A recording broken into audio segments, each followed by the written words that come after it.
पाकिस्तान के नकलची पीएम शहबाज शरीफ ने कबूल कर दिया कि भारतीय सेना हमारे घर में घुसी, हमें बुरी तरह से पीटा और हमारी कमर तोड़कर रख दी। जी हां, हम नकलची वहां के पीएम को इसलिए कह रहे हैं क्योंकि वो हमारे प्रधानमंत्री नरेंद्र मोदी की नकल करता है। लेकिन वो कहते हैं ना कि नकल करने के लिए भी अकल की जरूरत पड़ती है। नमस्कार, आप देख रहे हैं रिपब्लिक भारत का डिजिटल प्लेटफॉर्म। मैं हूं महिमा और आज सुबह के 5 बड़ी खबरें हम आपको बताने वाले हैं भारत और पाक से जुड़ी हुई कि पाकिस्तान ने अब क्या कबूल किया और आगे कैसे पाकिस्तान की मुश्किलें बढ़ने वाली है। सबसे पहली खबर हम आपको बताते हैं, पाकिस्तान के पीएम शहबाज शरीफ ने सेना के सम्मान में कार्यक्रम का आयोजन किया था जिसमें कि वो शिरकत करने के लिए पहुंचे और इस कार्यक्रम का नाम रखा गया था यौम तशक्कुर। इस यौम तशक्कुर को हिंदी में धन्यवाद दिवस के रूप में कहा जाता है, यानी कि धन्यवाद करने के लिए सेना का ये कार्यक्रम आयोजित किया गया था जिसमें शहबाज शरीफ पहुंचे थे और इसी दौरान उन्होंने भारत की मिसाइलों के पाकिस्तानी सैन्य अड्डों को निशाना बनाने की बात भी कबूली। हालांकि सबसे पहले आतंकी ठिकानों पर भारत ने अटैक किया था, फिर उसके बाद पाकिस्तान एक बार फिर से अपनी औकात पर आ गया और फिर वही हरकत करने लग गया, जिसके बाद मजबूरन भारतीय सेना को उनके एयरबेस पर अटैक करना पड़ा। वैसे भारतीय सेना कभी भी ऐसे ही इस तरह का अटैक नहीं करती है, लेकिन एक बार फिर से भारत को ये करना पड़ा क्योंकि पाकिस्तान मान नहीं रहा था और उसके बाद वहाँ की मीडिया, वहाँ की सरकार ये मानने को तैयार नहीं थी। लेकिन अब आखिरकार धीरे धीरे ही पाकिस्तान की अकल ठिकाने आ गई है और वहाँ के पीएम शहबाज शरीफ ने कबूल लिया कि एयरबेस को पर अटैक किया गया था, जिसके बाद 10 मई को दोनों पक्षों में संघर्ष विराम पर सहमति बनी।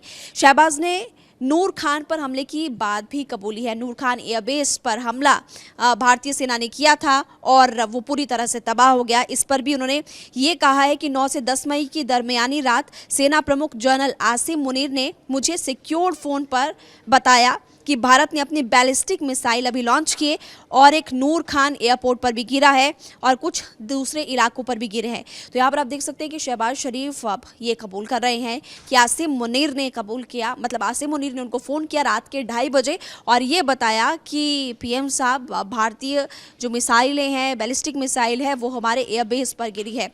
तो अब आखिरकार ये पाकिस्तान ने बात कबूल कर ली। पहली खबर तो ये। दूसरी खबर पर अब आपको हम बताएंगे कि अब सबूत भी है। कैसे सबूत? क्योंकि पाकिस्तान पर जो एयरबेस पर मिसाइल अटैक हुए थे उसी के बाद से एक टेंडर जारी किया है। हालांकि अगर इस तरह की स्थिति ना बनती, भारत और पाकिस्तान के बीच तनाव नहीं होता और तब ये टेंडर जारी किया जाता, तो ये हो सकता था कि हाँ, रखरखाव करने के लिए और ज़्यादा बेटर इसको करने के लिए ये टेंडर जारी किया है। क्योंकि हाल फिलहाल में भारत ने दावा किया और सबूत भी दिखाए कि कैसे एयरबेस पर हमने अटैक किया और वहाँ पर नुकसान हुआ है। तो अब वहाँ पर टेंडर जारी हो चुके हैं और इसलिए अब ये कहा जा रहा है कि एयरबेस तबाह हो चुका है और जल्दी से जल्दी वो चाहते हैं कि इसकी रिपेयरिंग हो ताकि दोबारा से ऐसा तनाव ना बने, दोबारा से सब भारत अटैक ना करे, क्योंकि उनके एयरबेस पूरी तरह से तबाह हो गए। ये दूसरी बड़ी खबर। तीसरी बड़ी खबर हम आपको बताने वाले हैं, पाकिस्तान की नस काटने की तैयारी कैसे हो रही है। एक तरफ आप जानते हैं सिंधु जल समझौता रद्द हुआ और इसके रद्द होने के बाद आधा पाकिस्तान प्यासा मर रहा है, लोग त्राहिमाम त्राहिमाम कर रहे हैं। लेकिन अब आपको हम बताएंगे कैसे भारत अफगानिस्तान की दोस्ती इसे और ज़्यादा मुश्किलें बढ़ाने वाली है पाकिस्तान की, क्योंकि सूत्रों के अनुसार ये जानकारी मिल रही है। विदेश मंत्री डॉक्टर एस जयशंकर और मुत्ताकी, जो कि वहाँ के विदेश मंत्री, उनके बीच बातचीत हुई जिसमें कि कई विकासात्मक परियोजनाओं को दोबारा से शुरू करने के बीच सहमति दोनों देशों के बीच बनी है।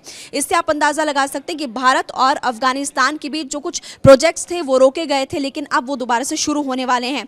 इन्हीं में से एक है लालंदर का बहुप्रतीक्षित शहतूत बांध, ये भी इसमें शामिल है।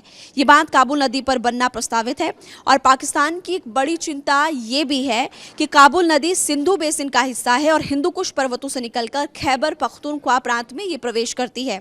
इसी नदी पर अगर बांध बन जाएगा तो पाकिस्तान की जल आपूर्ति बाधित होगी और जो बची कुची अभी पानी वहाँ के लोगों को मिल रहा है, वहाँ की सरकार जो बची कुची उम्मीदें लोगों को दे रही है वो उम्मीद भी नहीं दे पाएगी और उनकी मुश्किलें और ज़्यादा बढ़ जाएगी। चौथी बड़ी खबर अब हम आपको बताने वाले हैं, वो भारत सरकार का एक ऐसा कदम, भारत सरकार का एक फैसला जिससे पाकिस्तान की करतूत पूरी दुनिया अब देखने वाली कैसे है वो देखिए। पाकिस्तान की करतूत दुनिया भर के सामने उजागर करने के लिए अगले हफ्ते सर्वदलीय प्रतिनिधिमंडल को अलग अलग देशों की यात्रा पर भेजा जाएगा, जिसमें बताएंगे हम कि ऑपरेशन सिंदूर को हमने अंजाम कैसे दिया और ऑपरेशन सिंदूर हमें करना क्यों पड़ा, इसके पीछे कारण क्या था, ये भी डेलीगेशन बताने वाला है। जानकारी मिल रही है कि कम से कम 30 सांसद ऐसे हैं जो कि 10 दिन के लिए अलग अलग देशों की यात्रा पर भेजे जाएंगे। इसको लेकर सरकार ने विपक्ष के साथ मिलकर अलग अलग राजनीतिक दलों के सांसदों से बात भी की है और खबर तो ये भी मिल रही है कि कुछ विपक्षी दल भी ऐसे हैं जो कि अपने सांसदों को भेजने के लिए तैयार हो गए हैं। उनके आप देखेंगे कि इस मुद्दे पर पूरा देश एकजुट है। और पांचवी बड़ी खबर जो हम आपको बताने वाले हैं वो है तिरंगा यात्रा से जुड़ी हुई। इस ऑपरेशन सिंदूर को बखूबी अंजाम दिया गया, पाकिस्तान को सबक सिखाया गया और अब ऑपरेशन सिंदूर की जानकारी देश के लोगों को दी जा रही है। इससे पहले आपने देखी थी तस्वीरें, यूपी के सीएम योगी आदित्यनाथ लखनऊ पहुंचे, तिरंगा यात्रा के बारे में लोगों को जानकारी दी। इसी तरह से आज भी देश की अलग अलग जगहों पर तिरंगा यात्रा निकाली जाएगी और लोगों को बताया जाएगा कि ऑपरेशन सिंदूर कितना सफल रहा, कैसे सफल रहा और पाकिस्तान कैसे हारा। इस वीडियो को लेकर आप कुछ कहना चाहेंगे? कमेंट बॉक्स के जरिए बताइए।